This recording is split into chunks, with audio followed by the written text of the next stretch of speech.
What if everything was claymation? So for my answer, I looked at water because obviously these stop motion animation movies, how they shoot them is they like freeze frame, they take a picture and then they move the puppet and they take a picture and they move the puppet and take a picture. They can't do that with the water because water is fluid.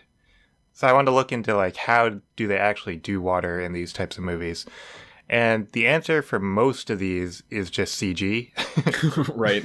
But that's for more modern movies. I don't think they did that back then because CG wasn't really a thing. Yeah, because they had the money. Well, yeah, because like Rudolph was like 1964, so yeah, so CG wasn't a thing. Yeah.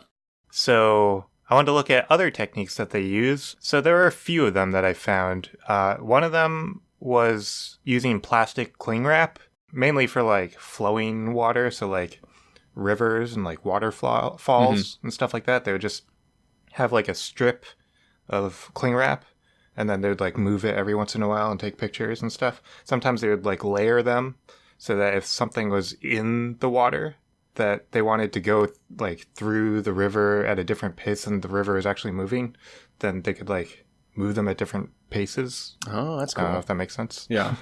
Yeah, so that was for flowing water, but there are, for like cling wrap for like standing water, that's not really that great. It doesn't look convincing. So for like standing puddles, I don't know if this is like common in the industry, but I found this in a forum of people just like discussing stop motion animation techniques, and some guy suggested wallpaper paste for puddles. Huh. Mainly because, I mean, they could technically use water for puddles because it's just sitting there, it's not moving. But I think the main problem was that it moves too much if you're moving the set around, then you don't really have control over it, that you don't want to move around. So wallpaper paste just sits there and doesn't move at all, and you don't have to worry about it. So that was for standing water. And then for like little drops and stuff, so like things that are spraying and like teardrops and stuff like that, they use something called KY jelly. Oh. Yeah. I've heard of that one before. You guys know what that is. It's a sexual lubricant. Hey. Or just a regular lubricant. It doesn't have to be sexual. Yeah, so it was originally made as a surgical lubricant. I'm imagining Marcus just like having like his door starts squeaking. It's like, well, gotta get the jelly. Yeah, let me get some jelly real quick. Yeah. And they actually use this in a bunch of different movies, especially from like the 90s and 80s and that era, for like special effects. So they used it in The Thing, John Carpenter's The Thing. I think on really? like one of his monsters. Yeah, I actually haven't seen that movie, so I don't know what they're talking about, but they said it was like a dog monster. Oh god, man, that's changes my perspective on that movie. Yeah, apparently they got like 5-gallon pails of KY jelly. That's hilarious. That's absolutely, actually, that kind of reminds me, quick, like, minor digression. So remember when there were all those guys holed up in Oregon who like took over that like park? They were like the crazy like right-wing guys a few years back. Maybe. It sounds sort of familiar. Yeah, vaguely familiar. Guys took over a park. Yeah. Not great guys. Yeah, so one of the things I remember happening was, so you can order like giant jugs of personal lubricant on Amazon, and people were ordering them and just shipping them to them to like fuck with them. So anyway, that's a thing that's happened. Sorry, so continue. It's another use for KY jelly. Yep. They used it in Alien for the alien saliva. That makes sense. They used it in I don't know what they used in Predator for, but I assume monster things. Yeah. The Predator saliva. Yeah, I guess they show the Predator's face at the end. I guess just all of these like, monster movies that are great are also much more highly sexualized than I thought. Although Alien, the subtext is pretty clear. I mean, they basically just like cover the entire monster in this stuff. Yeah. And Jurassic Park, they used it for one of the dinosaur that spits the venom. The venom is the KY jelly. Oh God! So it's a love spit. It's not a poison spit. It's a love spit. Yeah.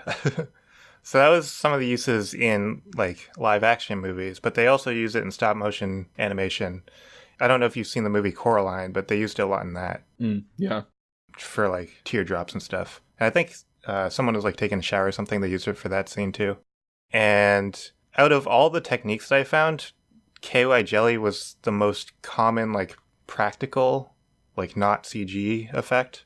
But I didn't really find any techniques for oceans because oceans are just so big. I think they tend to avoid oceans.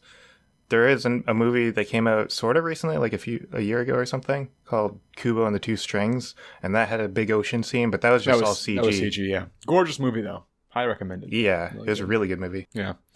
Great CG. Mm-hmm. But in an interview, they specifically mentioned that they like tried different techniques and they just realized it wouldn't be possible without CG. So I wanted to see like what would our oceans be like if we were claymation or stop motion, I guess. Or would there even be oceans? And what my conclusion was that KY jelly is the most common material that they use.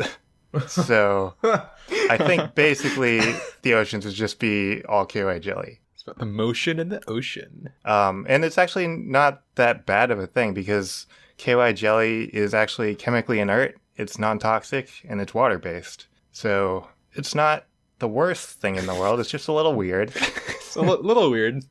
Little weird, but we can get over that. I mean, in fairness, like if you go to the beach now and you go in the water, there's all those sand and minerals in there. So when you get out, you're all like sandy and like it's irritating and it's like rough. It's gonna be the opposite. You're gonna go in there, you're gonna hop into the lube ocean, and you're gonna come out and you're gonna feel great. You're gonna be like smooth and slippery and be like woo. But here's the problem I'm seeing is that so think about, you get out of the ocean and you go over to the boardwalk and you're covered in lube. You are falling immediately and you are not getting up. Wait, shit, what about this problem? You go into the ocean slopes downwards for like forever. Oh, no. Because the ocean's very deep. Do you just like step on the shore and just start sliding and you can't stop? I think we just don't go to the beach. Yeah, we don't go to the beach anymore.